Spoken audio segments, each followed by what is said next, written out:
اللہ تعالیٰ نے قرآن مجید میں ارشاد فرمایا کہ الاخلاء یومئذ بعضهم لبعض عدو الا المتقین۔ فرمایا بڑے گہرے دوست بھی قیامت والے دن دشمن بن جائیں گے سوائے ان کے جو پرہیزگار ہوں گے۔ پرہیزگار لوگوں کی دوستیاں قیامت والے دن بھی قائم رہیں گی، باقی جو گہرے ترین دوست ہوں گے وہ قیامت والے دن دشمن بن جائیں گے۔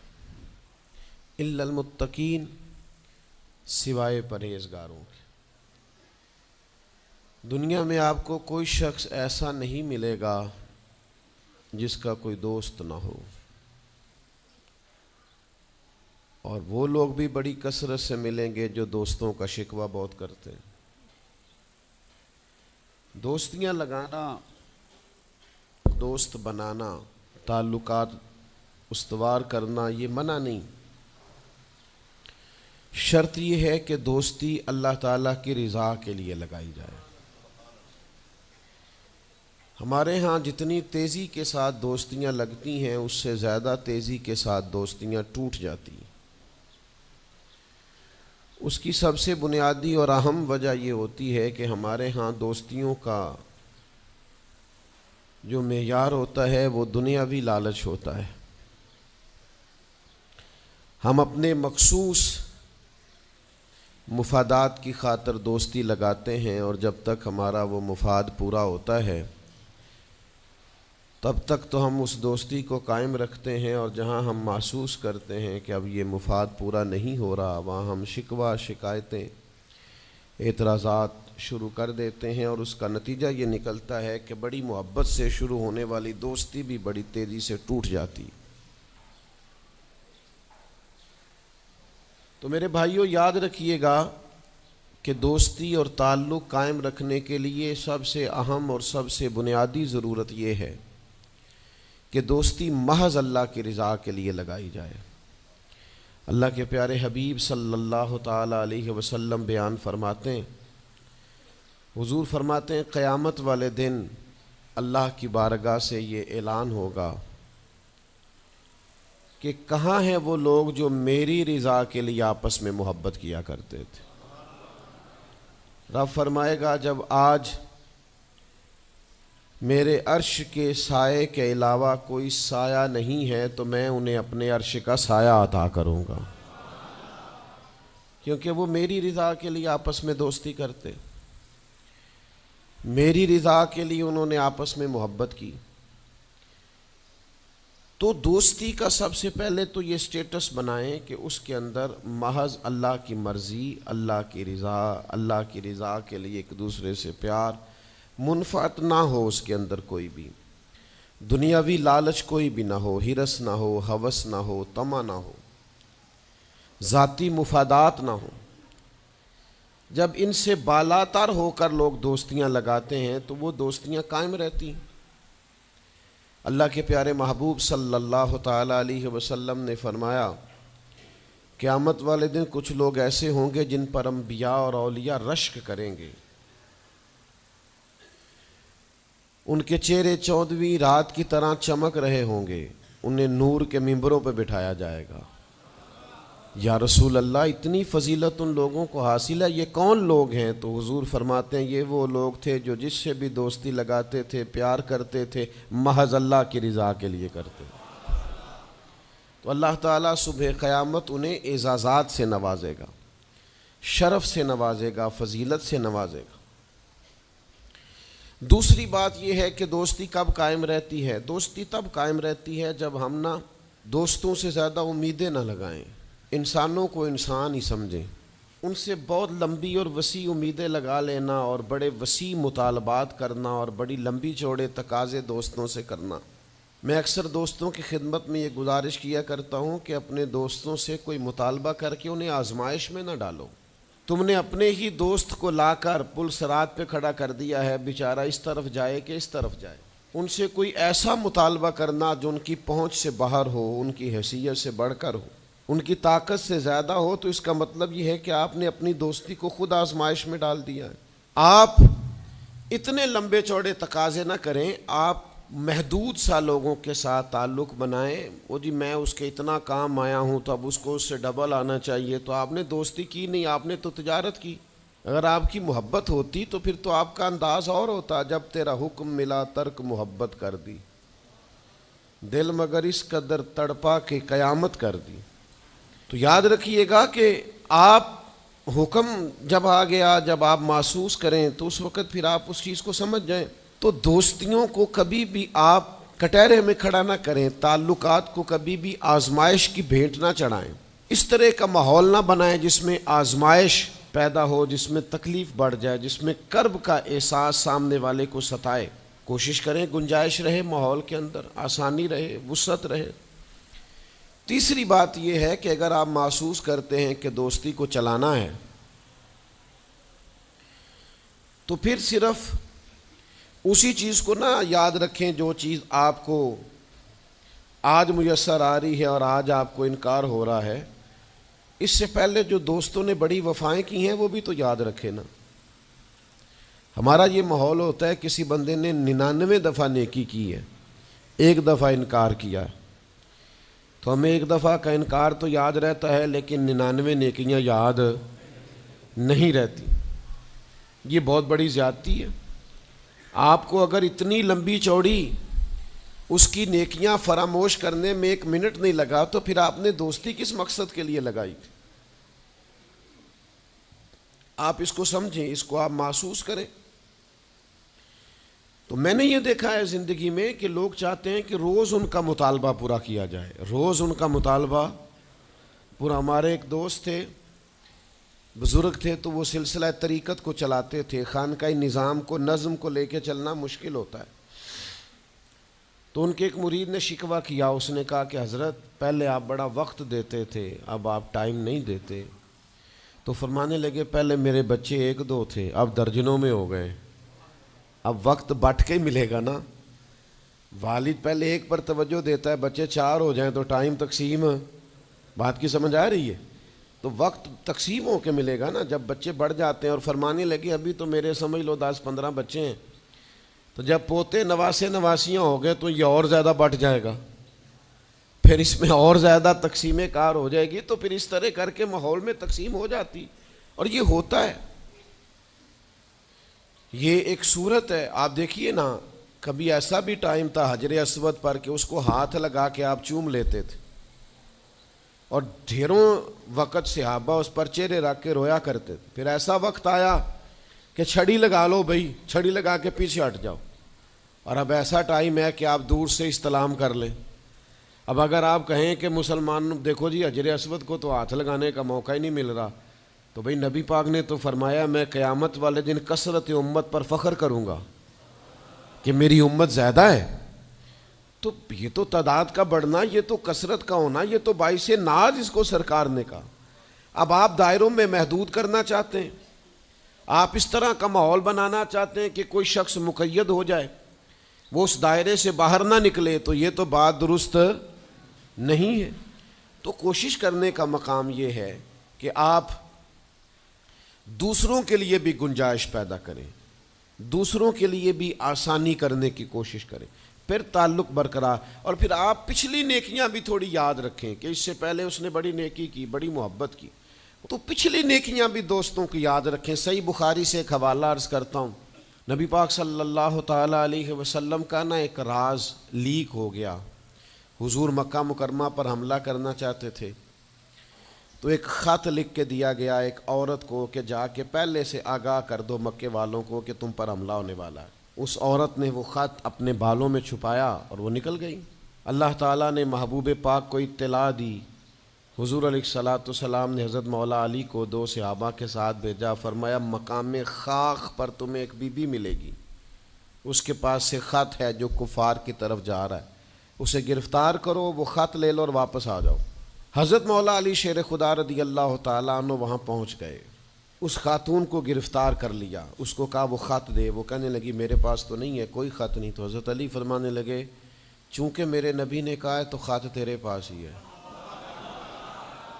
ساڈے نبی دی زبان ساڈے واسطے قرآن، وہ زبان جس کو سب کن کی کنجی کہیں، اس کی نافذ حکومت پہ لاکھوں خط تیرے پاس ہے۔ آپ نے تلوار نکال لی، فرمایا نکالتی ہے کہ نہیں؟ اس نے بال کھولے، خط نکال دیا۔ وہ خط جب کھولا تو خط لکھا تھا حضرت حاتم بن نبی بلتا رضی اللہ تعالیٰ عنہ، بدری صحابی ہیں۔ وہ خط لے کے آ گئے، نبی پاک کی بارگاہ میں پیش کیا۔ حضور نے خط کھولا، حضرت عمر کہنے لگے مجھے اجازت دے میں اس کی گردن کاٹوں، اس نے ہمارا راز فاش کیا ہے۔ کتنی بڑی بات ہے۔ قرآن مجید کی سورہ ممتحنہ اس وقت نازل ہوئی تھی جب یہ واقعہ ہوا تھا۔ اللہ کے حبیب علیہ السلام نے فرمایا عمر ٹھہر جا، اتنی جلدی نہ کر، اس بندے کی وفات تو دیکھ، یہ بدر میں بھی تلوار لے کے ہمارے ساتھ گیا تھا، بدری صحابی ہے۔ اس کی وہ بات یاد رکھ کہ بدر کے مقام پر جب کہ بڑا مشکل تھا کافروں کے سامنے کھڑا ہونا، ان کی 1000 تعداد تھی اور مسلمان بڑی عددی طور پر اس کثرت کا شکار نہیں تھے، صرف 313 تھے۔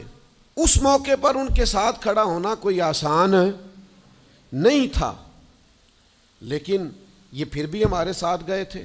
تو حضرت عمر رضی اللہ تعالیٰ عنہ جب چپ کر گئے تو اللہ نے قرآن نازل کیا، کہا اے ایمان والو یہودیوں اور عیسائیوں کو اپنا دوست نہ بتاؤ۔ تو حضور فرمانے لگے دیکھ لو عمر، اللہ نے اسے مومن کہہ کے پکارا ہے، اللہ نے بھی اسے۔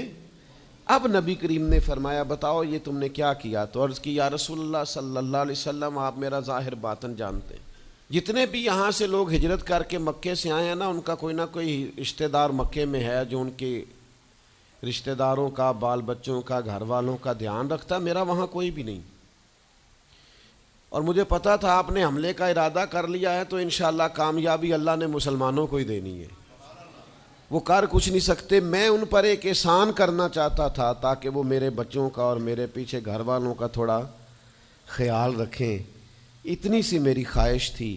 میرے نبی کریم نے ان کا عذر قبول کر لیا، فرمایا ٹھیک ہے آپ جو کہہ رہے ہیں بات ایسے ہی ہے، آپ کو اسلام کو نقصان نہیں پہنچانا چاہتے، آپ یہ چاہتے تھے کہ کوئی ایک نیکی ان پہ کر دی جائے تاکہ وہ آپ کے، تو اتنی بڑی بظاہر بات تھی لیکن حضور نے قبول کر لی۔ معنی کیا ہے کہ دوستوں کی پچھلی نیکیاں بھی یاد رکھنی چاہیے، ان کی پچھلی بھی خوبیوں اور پچھلے بھی معاملات کو تھوڑا یاد رکھنا چاہیے۔ ہم کیا کرتے ہیں؟ ہم کہتے ہیں جی اب وہ یہ نہیں کر رہا، بھئی تب کر رہا تھا نا تو تب کی یاد کر لو، تب کی یاد رکھ لو، اس وقت کی آپ خیال کر لیں۔ ہم کیا کرتے ہیں؟ ہم 99 دفعہ کسی نے نیکی کی ہے تو ہم کہتے ہیں 100/100 چاہیے، آج بھی یہ کرے گا تو پھر تو قابل قبول ہے۔ تو اس سے کیا ہوتا ہے؟ اس سے تکلف پیدا ہوتا ہے، ایک آدمی روز کیسے نیکی کر سکتا ہے؟ چوتھی بات یہ ہے اگر ہم چاہتے ہیں دوستیاں نبھیں تو اسلام کا ایک حسن ہے کہ اسلام دین اعتدال ہے۔ اسلام کہتا ہے چلو ہی ذرا معتدل ہو کے، پہلے ہی ذرا تھوڑا سا احتیاط سے چلو۔ ہم جب کسی بندے کے اوپر فدا ہوتے ہیں تو پھر پورے ہی فدا ہوتے ہیں، پھر تو جناب یہ بھی تیرا ہے، یہ بھی تیرا ہے، یہ بھی تیرا ہے، اور جب بعد میں لڑائی ہوتی ہے تو چائے کی پیالیوں کا بھی حساب کرتے ہیں کہ وہ جو وہاں جاتے ہوئے چائے پی تھی نا اس کے پیسے بھی میں نے دیے تھے، لہذا وہ بھی میرے بنتے ہیں، واپس کر۔ کورے ورک کتاب نہیں ہوندے، پتھر دل گلاب نہیں ہوندے، اور سجنا پہلوں ہی سوچ کے لائیں پھر یاراں نال حساب نہیں ہوندے۔ آپ سوچ سمجھ کے دوستی لگائیں، تعلقات کو سوچ سمجھ کے لے کے آگے چلیں۔ نبی پاک صلی اللہ علیہ وسلم نے فرمایا وقفے سے ملا کرو محبت بڑھتی ہے، تھوڑا نا وقفے سے ملا کرو، اس سے محبت بڑھے گی۔ یہ جو بہت وارفتگی ہے نا، بہت وارفتگی ہے، بہت جوش ہے، تو اس کا نتیجہ یہ نکلتا ہے کہ جتنی زور سے گیند دیوار سے لگتی ہے پھر اتنی زور سے ہی گیند واپس آتی ہے، اس کے نتائج ٹھیک نہیں نکلتے۔ تو عرض یہ کرنا چاہتا ہوں کہ اعتدال میں رہیں، معتدل رہیں، آپ اس حد سے تجاوز ہی نہ کریں۔ میرے پاس یہاں ایک دوست آئے تو مجھے کہنے لگے جی میرا دوست بڑا اچھا تھا، بڑا نائس تھا، بڑا بہترین تھا، بڑا پیارا تھا، میرے ایک دوسرے دوست نے اسے خراب کر دیا۔ تو میں نے کہا وہ دوسرا دوست میں سمجھا نہیں. کہنے لگے یہ میرا پرانا دوست تھا جس نے اسے خراب کیا, اور جسے کیا وہ نیا تھا 2-4 سال. اس کی میں نے دوستی لگائی تھی, اب وہ دونوں ڈائریکٹ ہو گئے اور مجھے انہوں نے بیچ میں سے نکال دیا ہے. تو میں نے کہا یہ تو اکثر ہوتا ہے, پہلی دفعہ تو نہیں ہوا, اس طرح تو ڈھیر دفعہ ہوتا ہے. کہنے لگے میں کروں کیا, میں نے بڑا شور کیا ہے, ان کو اپنے احسان بھی یاد کرائیں پر وہ مانتے نہیں. میں نے کہا اب حال ہے نا, تھوڑا چپ کر جا کچھ عرصے کے لیے, تھوڑی خاموشی اختیار کر. جو چپ کر جاتا ہے وہ بھی بچ جاتا ہے. اگر تم چاہتے ہو کہ یہ دوستی پھر سے بحال ہو جائے تو زیادہ شکوے نہ کرو, زیادہ شکایتیں. ہم بعض اوقات اعتراضات اتنے کر بیٹھتے ہیں, شکوے اتنے کر بیٹھتے ہیں, اپنی زبان سے باتیں اتنی نکال بیٹھتے ہیں کہ دوبارہ پھر دوستی کا بحال ہونا ممکن ہے. ایک حدیث یاد رکھیں گے اگر سناؤں آپ کو تو. نبی پاک صلی اللہ تعالیٰ علیہ وسلم نے فرمایا کسی سے دشمنی بھی کرو تو اعتدال سے کرو, ہو سکتا ہے کل کو وہ تمہارا دوست بن جائے. اور فرمایا کسی سے دوستی بھی کرو تو اعتدال سے کرو, ہو سکتا ہے کل یہ دشمن بن جائے. دوستی اور دشمنی میں یہ جامع ترمذی میں حدیث, اعتدال کا رستہ نہ چھوڑو, معتدل رہو. سارے راز ہی دے بیٹھنا, ساری باتیں پہلے کر لینا اور اعتراض کرنا, اب تو شکوے بھی پھر سارے ہی کر لینا. دوست کو اس کی کمزوریوں کا بھی پتہ ہوتا ہے, وہ ساری کمزوریاں بھی اس کی بیان کر لینا, اس کو بھی بتانا, اس کو بھی بتانا, اس سے بھی ذکر کرنا. تو یہ انداز درست نہیں ہے. آپ معتدل انداز میں دوستی لگائیں, اعتدال کے ساتھ چلیں, شکوے زیادہ نہ کریں, اعتراض زیادہ نہ کریں. وہ بے وفا ہی صحیح پھر بھی یار اپنا, چلو اس میں کمی ہے, وہ اس میں بے وفائی ہے, پر سجن تو اپنا ہے نا. تو دوستی ہماری ہے اس کے ساتھ, اس کی کمزوریوں کو چھپائیں. آپ اس معاملے پر تھوڑا سا اپنے ظرف کو کشادہ کریں, آپ تھوڑی وسعت پیدا کریں. ہم سمجھتے نہیں چیزوں کو, ہم غور نہیں کرتے, اس خاص انداز میں چیزوں کو نہیں لیتے جس انداز میں چیزوں کو لینا چاہیے. ہماری ذاتی کمزوریاں ہوتی ہیں اور ہم ان کمزوریوں کا دوسروں پہ ڈال دیتے ہیں, کہتے ہیں وہ بے وفا نکل آیا. بھئی آپ بھی حد سے زیادہ فریفتہ تھے, اب آپ ہی حد سے زیادہ اعتراض کر رہے ہیں. حضور نے فرمایا جس کی تعریف کر لو پھر دوبارہ اس پر کبھی تنقید کر جو بیٹھے ہیں, تعریف تو ختم ہو گئی بات. پھر تھوڑی چشم پوشی کرو, انسانوں میں کمیاں بھی ہوتی ہیں. تو دوستی کو صحیح طور پر آگے لے جانے کے لیے چھٹا سبق یہ ہے کہ تھوڑی سی نا عادت عیب پوشی کی بھی بنائیں. تھوڑا پردہ پوشی کا مزاج ہو تو پھر بھی ذرا دوستی آگے. سمجھ آ رہی ہے بات کی؟ تھوڑی سی نا نظر عیب پوشی والی بھی. کچھ لوگوں کی تنقید کی آنکھیں اتنی زیادہ کھلی ہوتی ہیں کہ وہ بیچارے کسی جگہ بھی تعلق نہیں رکھ سکتے. جہاں جاتے ہیں انہیں کمیاں ہی کمیاں نظر آتی ہیں, خامیاں ہی خامیاں نظر آتی ہیں. ان کا مزاج ہی نہیں ہوتا کسی عیب کو چھپانے کا. تو آپ جس جگہ پہ موجود ہیں, جس جگہ آپ کے تعلقات ہیں, جہاں دوستی ہے, جہاں محبت ہے, وہاں تھوڑا سا عیب پوشی کا بھی مزاج ہونا چاہیے.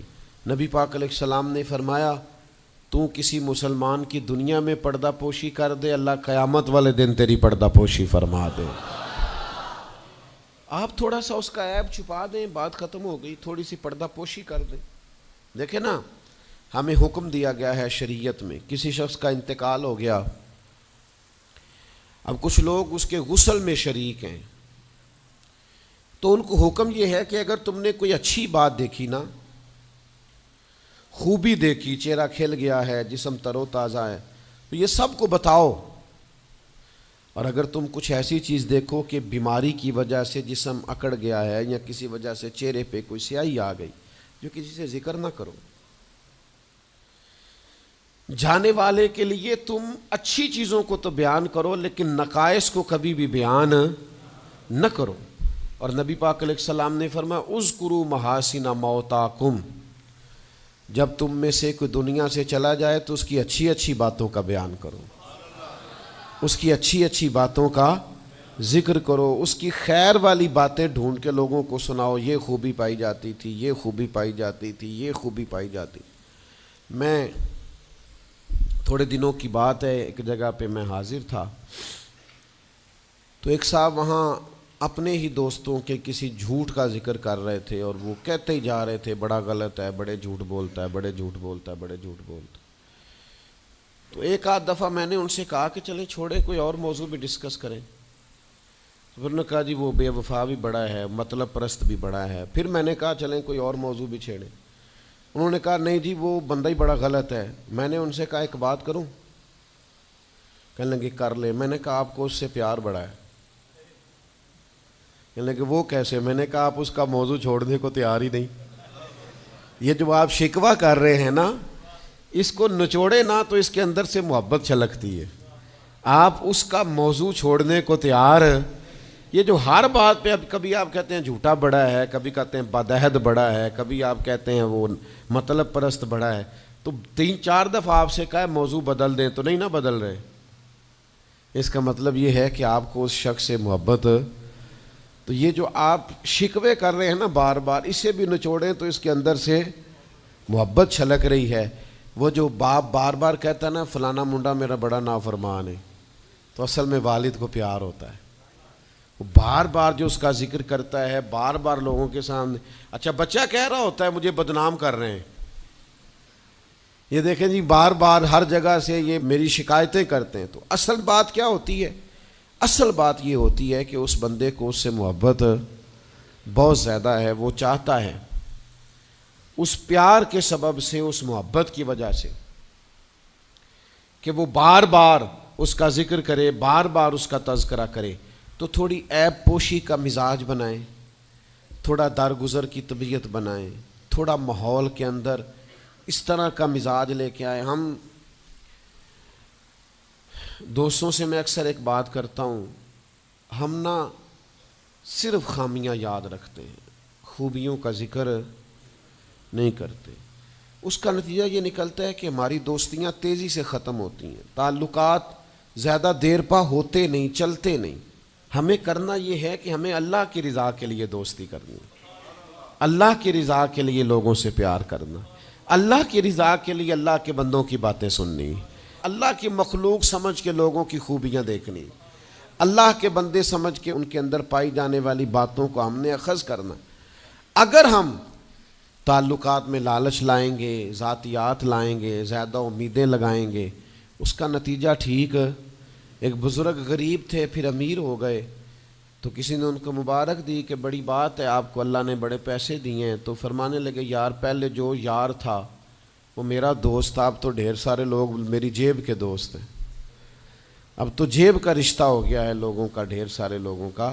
تو دوستیوں میں اخلاص لائیں، خلوص لائیں، ساری زندگی یہ طے کریں کہ میں نے دوست کے کام آنا ہے، پر میں نے دوست کو کام کہنا نہیں، میں نے اس کی خدمت کرنی ہے لیکن کبھی اسے اپنی خدمت کے لیے مجبور، جس حد تک ہو سکے اس کی مدد کرنی ہے لیکن کبھی اسے اس تکلیف میں ڈالنا، یہ مزاج پیدا کریں۔